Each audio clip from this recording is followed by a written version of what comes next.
Hello, all you absolute sycophants. Notice how I didn't say legends and I said sycophants. This is because 2 years ago, YouTuber Karl Jobst put myself and Van Buren20 in a YouTube video titled The Red Stick of Destiny.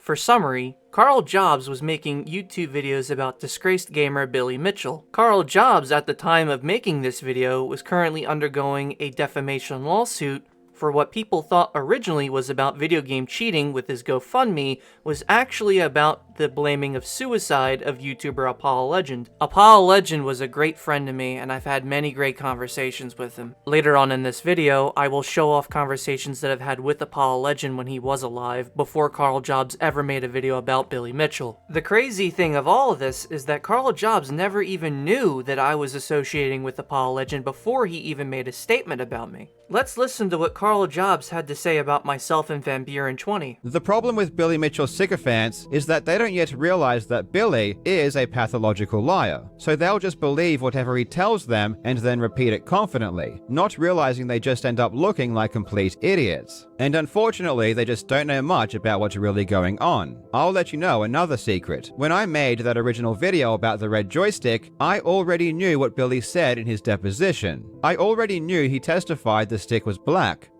I remember it being black. Okay. What if it was a red joystick? Would that be the machine you played on? I remember it being black. I already knew that Billy Mitchell said a red joystick would not be original hardware. If it wasn't black, I wouldn't have played it. No. As someone who is getting sued by Billy Mitchell, it is my duty to be informed about everything that is going on with Billy Mitchell. And it's shocking how confident people can be when they couldn't be more wrong. You might think my Billy Mitchell videos are pretty crazy. What I find crazy and stupid is that Karl Jobst went out of his way to make 22 videos over the span of 4 years about Billy Mitchell. Somehow, Karl Jobst didn't think that eventually, with making repeated ones over and over and over, that he would not look like the aggressor to the court or the judge. It also doesn't look any better when your GoFundMe went to lawyers, who you would then turn around and say, "Fuck your lawyers," or have your misinformant Ursat cats, who I knew years in advance would be a problem, go and attack the judge on his own website, antagonize myself and Van Buren20 for our opinions, and lastly, you misled your fans via GoFundMe by using your own Discord server as an echo chamber to hype up your own viewers, and if the opinion didn't fit the chamber, a banhammer would be given out just like it was the Van Buren. I felt that when I first joined Karl's server years ago in 2021 and saw Ursat Cats and Despera, and immediately left because I knew to leave. It doesn't help that popular YouTubers like Mudahara and Critical are clout chasing the same drama, simply repeating it, but don't have a direct involvement like myself. So they just give their fans something to hear. Their impact was nothing really special on the subject matter altogether in the first place. They were only talking about it for Karl's sake as a friend, I suppose. Many other YouTubers have been putting up videos about Karl Jobst, namely Gen X and LUS. Gen X actually went over what Critical had to say about Karl's lawsuit. Let's take a listen. What is the price for your blind eye? Let's listen to him here. Well, I thought that was dead to rights. Then again, I didn't know what the full case was about. You didn't know what the full case was about. That is a bold claim, sir, that I do not believe. Mudahara was basically the same, except he didn't know much about the situation fully either, only repeating what everyone else was saying for clout simply because Mudahara investigated the completionist for charity fraud with Karl Jobst on a previous note, but didn't know Apollo Legend like I did. Take a listen. On how this lawsuit played out, right? Like, obviously, we're not even talking about the fact that Billy was, cheating at a game of Donkey Kong. That wasn't really even in the question. Realistically, it seems like when it came to this defamation lawsuit, shifting the focus of attention away from that to, again, this Apollo Legend statement was pretty much all Billy's lawyers needed to guarantee the win on his part, which again, Karl, I've always known to be a pretty good guy. I've investigated with him. He's a pretty thorough, diligent individual. This is just obviously one of those blunders where it's like, you're looking at it from the sidelines. Again, it's a somber realization that anything you say on the internet, especially when it's in a high-profile investigation, you should always be 1,000,000% careful for. Defamation, the best thing your lawyers can say is, shut the up. He had a case. You gotta be quiet. Unfortunately, in Karl's, situation, he wasn't necessarily super duper quiet, and he also was, I would say, decently antagonistic against Billy Mitchell throughout this entire process. So you, the viewer, must ask yourself, what relevance did these two actually have for this case? And the answer is quite simple. None. Let's move on, as I want to debunk the entirety of Karl Jobs' Red Stick of Destiny video from the perspective of if it was still a cheating defamation lawsuit and not the lawsuit that it was. But before that, I want to share some personal messages I had with Apollo Legend when he was alive, and what I want you, the viewer, to look at closely is the dates to these messages, as it's going to prove once and for all that Karl Jobs misrepresented me to his entire audience with that video. I have a dozen screenshots, so I will start with a summary of each of them as they go. This was the first time I ever spoke to him, as I wanted to warn him about his contributors. Eventually, we would go on to discuss this over voice chat. This message was me informing him of Robert Centellin deleting threats of violence, which I recorded him deleting his messages in real time because he and Kat Despira were causing problems with lying to the both of us. Where I got a friend request from Isaiah Johnson on Discord, and according to DataGod, Despira's real last name is Tess or Tessia. This is where we agreed that Isaiah is manipulative. This is where Apollo was going to make a video without telling them because he was convinced their involvement wasn't helping Apollo's channel or his legal defense. This is where I discussed with him the talks I had with Rudy Ferretti when he was alive, and Ferretti was a huge source of information and how I got a hold of the old hard drive from Twin Galaxies. In this one, he couldn't fully trust Centellin anymore because he was unstable as a person, which affected the way that Apollo Legend was approaching videos. I also cover how in 2011, Kat Despira said some stuff over Facebook that made people believe she altered the documents that she gave Apollo that went into the King of Con video. In Todd's case, he was just a ref who entered his own scores, but Billy, he was actually supporting Twin Galaxies financially. I got several internal Twin Galaxies documents from Catherine Despira.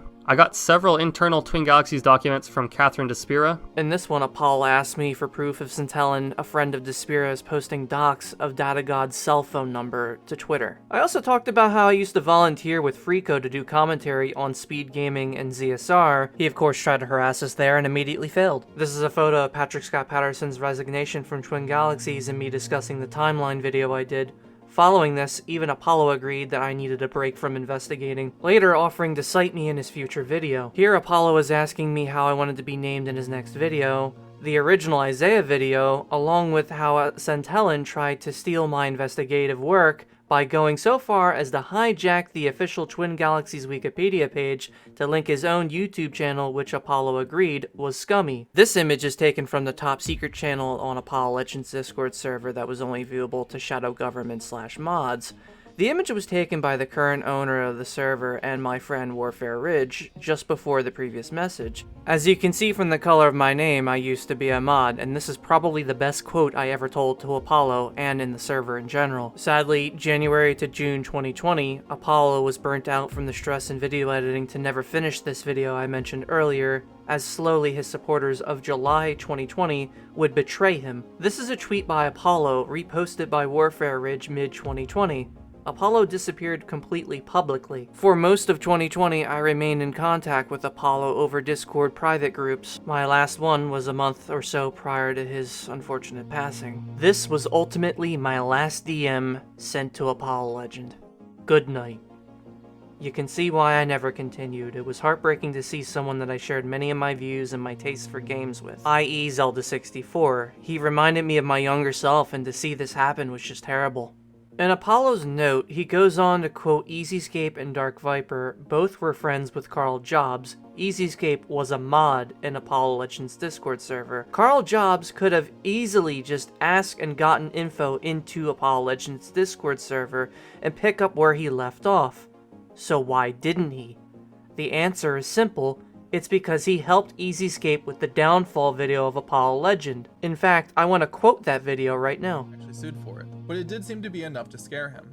Following this news was another regular disappearance from Apollo, which was no surprise for me, as he would always go on random hiatuses for months at a time. And with the stress of a potential lawsuit glooming over him, this seemed totally understandable. Still, I was very surprised by Apollo's silence, as it seemed like he was planning on some major exposed video, at least going by his Twitter, but this legal threat halted that completely. This was all around the same time Apollo's speedrunning event Oceanside was supposed to occur.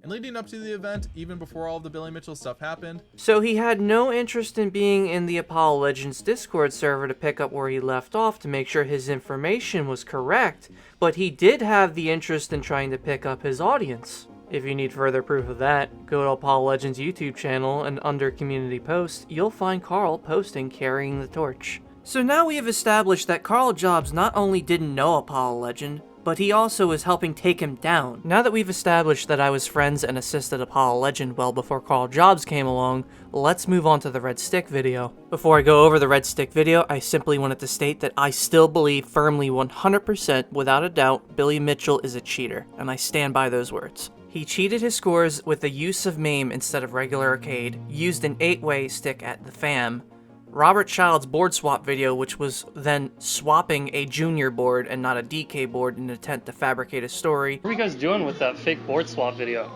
Oh, yeah, what are you doing with that? Oh, the fake board swap video. No, I just wanted to know what was going on. Come on, you gotta explain yourself. Yeah. Here. Okay, I gotta explain myself. All right, you wanna know what the fake board swap video was? Yeah. It was a YouTube moment. And lastly, the call to David Race that confirms the plans to forge a score tape. This is top secret. Yep. I plan on doing it. I'm going to take the tape, and I'm going to have it sent to Jace Hall. When I say have it sent, I'm going to have it sent to New Hampshire, which is where I think it last was. I'm going to FedEx it to New Hampshire, and somebody in New Hampshire is going to FedEx it to Jace. Just like Dwayne's tapes suddenly showed up at Jace's doorstep, yes, this tape will suddenly show up. And the news will be, we found the 1,000,062 tape. And it's nothing except a silent tape. There's not my voice, my face, nothing, just like the others. The people are just going to find a way, oh, look at this, oh, look at that. And when it's the exact same gameplay out with the webcam, I mean, it's just going to be, I mean, okay. I hope Jace bans me. All of which Billy Mitchell and his son Junior have made no attempts to publicly explain these events except vent over at conventions. They always talk behind their keyboard. Well, guess who's talking behind their keyboard, Billy? He is a subpar Pac-Man player. He placed 5th in that Antstream tournament, and I placed 3rd. But I still came in 3rd place, and I still kicked Billy Mitchell's ass. So, there you go. Let's pretend for a moment that the Karl Jobst lawsuit was about cheating and not about the death accusation. The red stick in question indeed is not OEM, and thus not original hardware. However, I have speculated the existence of a red radar scope conversion kit used to turn a radar scope cabinet into a DK. In Karl's previous video titled New Evidence Destroys Billy Mitchell, he goes on to show the image, claims it's an 8-way, doesn't go into full detail how the stick is an 8-way, only that it's not the standard red. When I challenged Karl, I asked the simple following questions. What is the model number of the stick? Are you aware of the conversion kits? And are you aware that they allowed it retrofitting? If a conversion kit does exist, it would mean that the red stick would be original hardware. However, Karl Jobst would later point out to me over my Discord that the stick was a Superman Taito stick, which is also an 8-way stick according to the game's manual, which answered my previous model number question, which he should have put in his video, but he did not. Again, we're only speculating from what the stick could be from an image alone, and since we can't see under the control panel to see for certain, we'll never know, but it's safe to say that it's definitely looking like an 8-way Superman stick. According to others on Atari Age and the Donkey Kong forums, an 8-way stick can allow a player to gain an unfair advantage that allows them to move up and down on ladders while manipulating barrels, thus can save you time and is considered cheating. To answer my questions now, what is the model number of the stick? It's speculated to be a Taito 130-201010 by image alone. My next question was, are you aware of conversion kits? Karl claims there was no such conversion kit with a red stick that exists. However, keep in mind Nintendo were the ones converting cabinets back then, so no one really knows. And my last question was, are you aware they allowed it retrofitting? I'm pretty sure Karl didn't know this at all. Twin Galaxies sadly accepted scores that use different controllers and settings to the same score tracks. For proof of that, listen to Walter Day here talking with Roy Schultz about accepting his missile command score, which Roy would turn around and retract himself over Walter's claims of legacy and player's choice. Okay, I, Walter Day, am officially verifying that Roy has the game set on tournament settings, so there'll be no extra cities, and he's playing on the on setting for the slow cursor. The slow cursor. Okay, setting. let's take a, yeah, we're looking at this. Okay. Now it says here that settings have been amended March 10th, 2008 to indicate dip switch number 4 is entirely the player's choice. Do you have any physical evidence that should be player's choice? Didn't Atari say that the setting for the 4-inch should be the slow, and the setting for the small trackball should be on, right? Atari issued 2 different manuals. One said on, one said off. And other than that, they never made a statement. They never said anything? Never to then, us. Then where are you coming with player's choice from? You have no physical evidence whatsoever of player's choice? Well, our player's choice is that there's a heritage, there's a legacy now of games having been played on, games having been played on off. And But you have no physical... Okay, all right. Games played on. The manual... The video game was issued with a manual that said 4 is on, and then it was issued with a 4 is off. Right. And both of those were distributed widely. So people played them on, people played them on off. They were both factory releases. They were both factory recommendations. Who knows what they may have intended, but what actually happened was that games got distributed on, games got distributed on off, and people played them that way. All the scores got merged together. But there was a manual for the small trackball that said on for the small trackball. That would be the slow for the small trackball, makes the game unplayable. Hasn't it been established that those manuals were typographical errors due to the fact that they had the on for the slow and the off for the 4-inch at the same time? That clearly indicates. You're wanting to debate that right now. Okay. Well, I'm just saying, because you claimed in the past that you had physical evidence of player's choice. Wasn't there some... No, it's our determination that is player's choice, because all the scores are already merged together from the golden age, and we can't separate them because we don't know who did it on, we don't know who did it on off, so they're all merged together. And we're going to continue that. That's why it's being continued. But you can play it on. Yeah, but isn't this the scribblings that you had on the player's manual back in 1985 that you were claiming as physical evidence that you had player's choice? We never issued any statements on this. Well, that's what Robert Merzek said in the forums, and that's what you told Guinness. You said that was physical evidence of player's choice. We never said anything to Guinness. Well, is the board verified? Did you get the dip switches where you want? You're playing. Well, you told me you had physical evidence back in October. Why are you changing your mind now? Isn't this what you were saying? Is this your evidence of player's choice? Because that's what you said back in October of 2008. We have not made any public statements on this. We've made no. But that is yours from 1985, right? This is in the possession of another person who ran the contest at that time. These are his remarks. So who knows what exactly they would mean, because he has things that contradict each other. Yeah. But I only said that I would agree to have my score put on the unknown category if you had physical evidence of player's choice.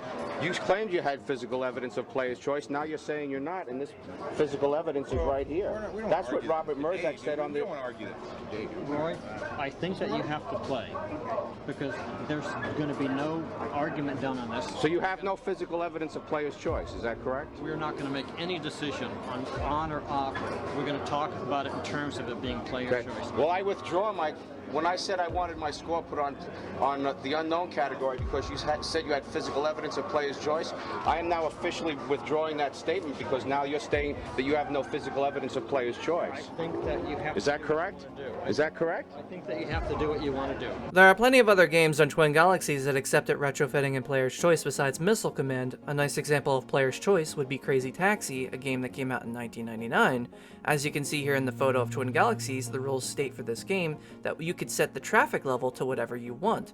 The highlighted below is where what Walter Day would refer to as legacy scores, where not even he knew what settings they use, so Walter came up with this idea of player's choice concept to protect their scores without giving them their own category. What all this means is that Twin Galaxies in the past was a complete mess because of how poorly Walter Day managed scores with poor favoritism. Karl Jobst was right about the photo, but wrongfully uninformed about retrofitting scores being accepted and the possibility of a conversion kit being used at the Florida mortgage broker.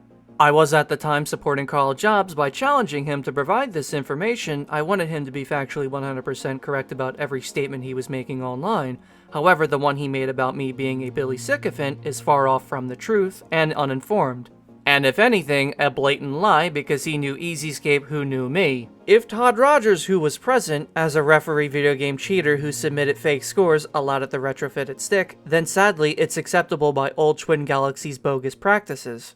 which him being the referee either way further destroys the credibility of Billy's score at FAM. Twin Galaxies has a poor history of having impossible scores, questionable scores, or just downright non-existing scores, which have been silently scrubbed from the website. One such example is in regards to uploading my own records to Twin Galaxies. I am considered the world champion of Bethesda games, and to that quest, in regards to achieve this record, I've stumbled across an opposing record on Twin Galaxies entirely by chance that I believe should have never even been submitted, was never even looked at, and eventually was scrubbed from the website entirely. Anthony Walsh submitted a score to Twin Galaxies for Fallout 3 for 55 hours via DVD submission. How does a single DVD hold 55 hours of footage? It can't. Why even submit something that long? The game should only take a couple hours at most, and even then, when I confronted Jace Hall a year ago about this, he stated that there's no copy of the DVD that exists. Eventually, Twin Galaxies silently purged this record even though my own record clearly beat it anyway. For my final topic of this video, I want to go over why I didn't immediately side with Karl Jobst as someone who literally worked with and was friends with Apollo Legend. This next part is entirely unscripted, so I guess just follow along. I attempted to in 2021. I joined Karl Jobst's Discord server, and I said earlier in the video that I wanted to have a one-on-one chat with Karl because I knew even then the sources that are in his Discord had questionable integrity. And now fast forward to the present, it now shows. But I, on more than one occasion, more or less had personal grudges against some of these drama channels that Apollo made mention of in his final words. I promised Apollo years ago verbally that we wouldn't publicly put this information out, and not even privately.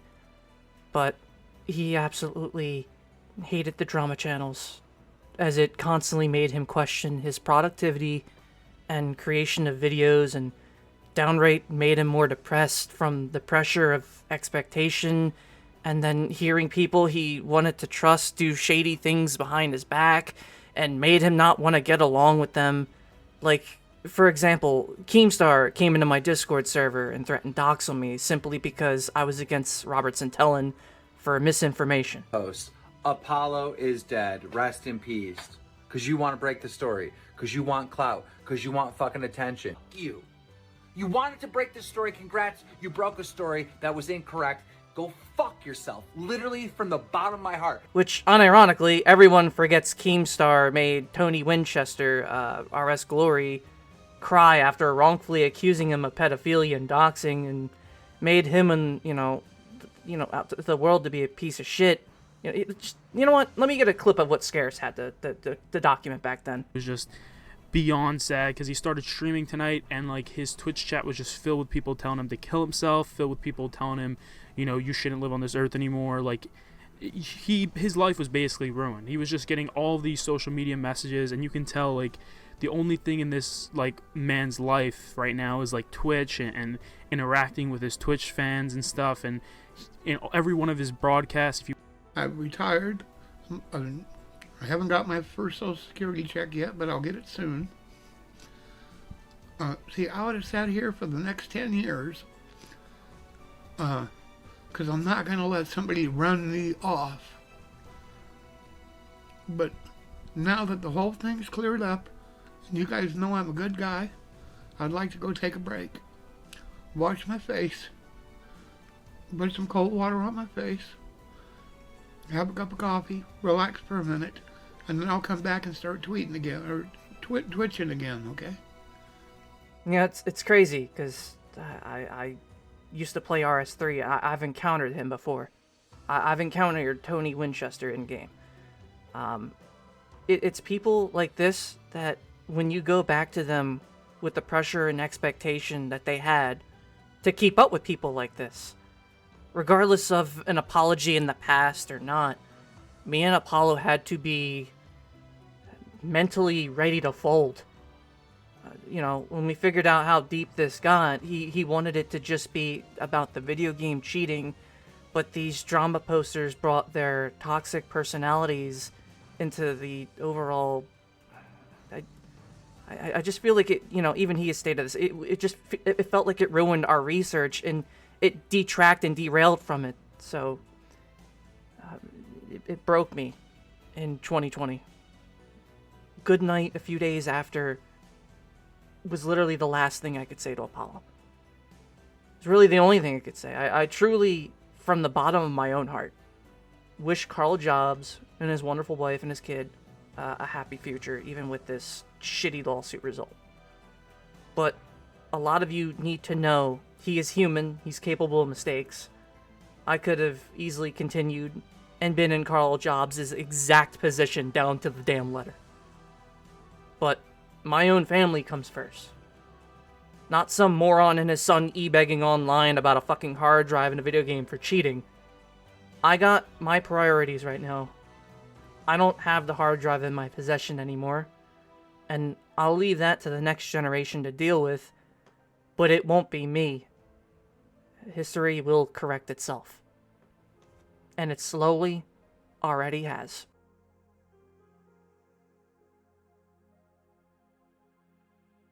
This'll be the last time I ever make a video regarding any of this ever again.